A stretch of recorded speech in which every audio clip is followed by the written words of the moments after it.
Tapi memang ini Denada ini luar biasa banget. Keren. Jadi banyak ibu-ibu, wanita-wanita yang ngefans. Sampai kita lihat nih komen-komennya. Ada komen dari netizen. Lihat nih kok.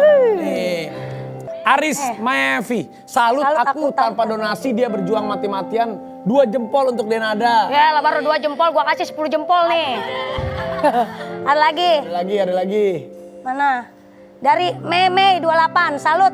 Tak sedikit pun kata-katanya mengarah untuk dikasihani. Penuh semangat dan yakin dengan menjual barang-barang akan mendapatkan biaya untuk berobat. Tuh, keren. Tapi iya loh. Tapi bener-bener ya Kak, berapa tahun itu waktu itu ngobatin Aisyah tuh lama ya, 3 tahun ada kali. Tapi banyak yang gini, aku selalu bilang, aku itu tidak punya semestinya yang tadi dibilang kata wah mama kuat atau ibu kuat segala macam, itu jangan dikasih ke aku.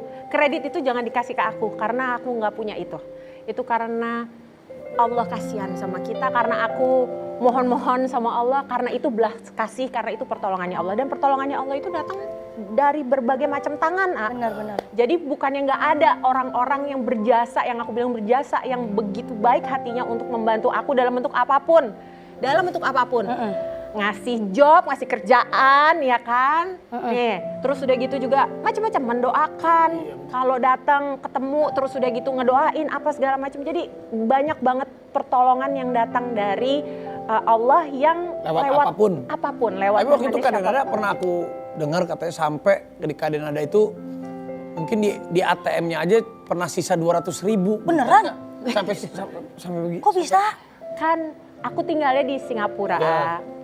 Selama masa pandemi, itu terjadinya di masa pandemi. Oh, kemarin berarti 2 tahun yang lalu. 2 tahun. Ini juga kan nggak boleh keramaian. Nggak bisa kerja. Bener. Dan aku nggak bisa pulang ke Indonesia pada saat itu. Karena kan di kerangkeng. aku bisa pulang ke Indonesia, tapi berarti kalau aku pulang ke Indonesia aku nggak bisa masuk lagi ke balik Singapura. lagi, Karena bener. dia bordernya lagi ditutup. Sementara aku cuma berdua sama Aisyah di sana. Jadi aku tidak bisa bekerja. Kalau aku tidak bisa bekerja berarti aku tidak ada pemasukan. Bener. Tidak ada penghasilan gitu. Dan 200.000 di dalam ATM-ku itu nggak terjadi cuma sekali dalam kurun waktu itu. Sering berarti. Ya beberapa kali. Allah. Alhamdulillah nggak mau aku bilang sering, tapi pernah terjadi itu nggak cuma sekali gitu. Ya. Tapi buat orang yang keadaannya ada seperti aku, mungkin itu nggak aneh gitu. Benar. Tapi aku nggak bilang dalam waktu itu lagi, aku bilang aku posisi di Singapura gitu ya, nggak bisa kerja, nggak bisa pulang ke Indonesia. Tapi lagi-lagi Allah itu nolongin, ada aja lewat tangan siapapun. Betul.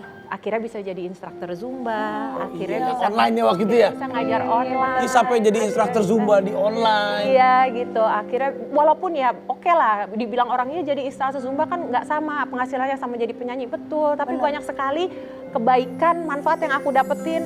Walau aku dapat pemasukan, walaupun mungkin nggak sebanding, orang bilang jauh, Pasti iya beda. iyalah pasti beda. Tapi nggak sebanding sama pengeluaran kita di sana. Ya memang, karena nggak bisa juga ngajar Zumba sehari 10 kali misalnya gitu. Tapi aku dapat kebahagiaan gitu karena aku bisa ngajarin, jadi akhirnya punya member, punya kenalan baru gitu. bener. Jadi hal-hal yang Allah kasih pertolongannya bentuknya macam. Jadi banting tulang itu kerjain apa aja ya? Kayak Iya, waktu itu benar-benar. sampai, Kerjain apa? maaf nih sampai pernah jual-jual apa sih Kak waktu itu sampai? Selain rumah sama mobil. Semua lah yang bisa dijual, dari mulai yang mungkin pertama Jam. kali. Semua. Perhiasan. Ya Allah. Macam-macam deh pokoknya. Barang kesayangan apa contohnya? Mobil. Mobil aku udah nggak punya mobil sekarang. Jadi aku sekarang pakai mobil pinjem punya mama. Aku nggak punya mobil sekarang. Jadi alhamdulillah mama minjemin gitu mobil. Jadi selama aku di Jakarta, kalau aku mesti kerja-kerja kayak gini, ada kendaraan kakiku istilahnya buat Pinjemin dong, lu kan banyak banget mobilnya. Pinjemin. Dia mah nggak mau nyusahin. Gimana sih temen ke Jakarta kasih pinjem? Tapi dia baik, kemarin dia ngasih kerjaan buat aku. Oh ya Allah, iya sama baik emang. Iya, terus udah gitu apalagi ya? Udah semua lah, rumah Perhiasan. apartemen itu di awal udah aku Oh, jual dijual. ya. Cuma pas masuk akhirnya pandemi, kalau pas sebelum pandemi kan masih bisa kerja ya, Bener, Pok. Masih bisa bolak-balik. Begitu pandemi itu kita mau jual barang juga susah karena Nah, orang itu juga dia, bener. megangin uang tunai gitu. Bener, Jadinya ya kalau dipikir kadang-kadang kalau balik ke dulu lagi kayaknya mikir nggak kebayang gimana caranya kok bisa ngelewatin semua Bisa survive bisa survive itu kalau secara manusia itu kayak Di luar Luar akal. nalar ya, nggak masuk Luar akal kenal, benar. menyampaikan ke Aisyah waktu itu kan anak usia masih waktu itu Kecil banget, masih 5,5 tahun. iya, Sekarang 5,5 berapa? Sekarang udah 10 tahun sekarang udah 10 Masya tahun. Allah. Udah gede Waktu itu banget Aisyah ya. di umur 5 tahun yang harus ya bukannya aku merecall, tapi harus melewati kemo, Iya, benar. ngejelasin ke anak itu apa tuh Iya. tiba-tiba mungkin dia pikir kan gue hidupnya di Indonesia, kok gue jadi pindah ke Singapura, Iya. kok gue jadi begini. Terus kenapa kamarnya di sini terus gimana gitu cara kan nanya. ngejelasinnya, Kak? Jelasinnya gimana? Nanya karena kan dari awal kan aku bohong sama dia. Kita ke Singapura pun kan dia nggak tahu. Sebenarnya kita ke Singapura itu mau ke rumah sakit lagi dia nggak tahu. Jadi yang dia tahu kejadian itu cepet banget po. Dari mulai pertama kali dia sakit sampai masuk rumah sakit sampai akhirnya kita putuskan oke kita bawa ke Singapura itu kejadian hanya mungkin 1 minggu. Jadi cepet banget. Pada saat kita nyampe ke Singapura itu dia taunya kita mau jalan-jalan. Karena kan dia udah berhari-hari di Singapura. Benar. Udah suntik, udah segala macam infus, segala macam transfusi darah, segala macam. Jadi dia itu udah merasakan berhari-hari nggak nyaman, Nggak enak sakit. Iya, karena kan tiap hari ditusuk mulu ya. Jelasinnya gimana tuh? Iya. Aku pokoknya memposisikan bilang sama dia White bahwa lies aja terus. white lies aja terus. Aku bilang bahwa kita begitu kita nyampe Singapura dia seneng banget karena dia berasanya kita mau ke Universal gitu. Kita mau jalan-jalan di Singapura benar. gitu. Terus begitu kita nyampe landing kan langsung ke rumah sakit kan gitu.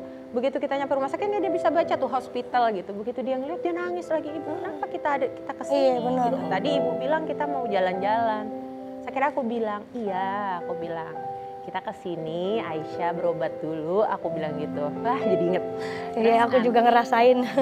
Terus nanti kalau udah sehat, ibu janji ibu bawa Aisyah jalan-jalan keliling Singapura gitu. Aku bilang gitu. Jadi begitu dia udah diizinin sama dokter kemarin gitu, kemana aja dia mau pergi, dia mau lihat Singapura kemana aja aku bawa gitu. Karena selama 2,5 tahun pertama itu dia benar-benar nggak bisa kemana-mana dan dia ya treatment jadi rumah sakit gitu.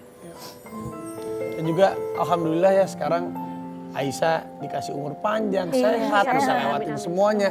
Dan sampai Aisyah tuh mengucapkan terima kasih ada lewat surat. Lewat surat. Nanti akan kita baca. Bahas lagi ya. Gimana hebatnya seorang ibu. Pasti seorang ibu akan melakukan apapun untuk kebahagiaan anaknya.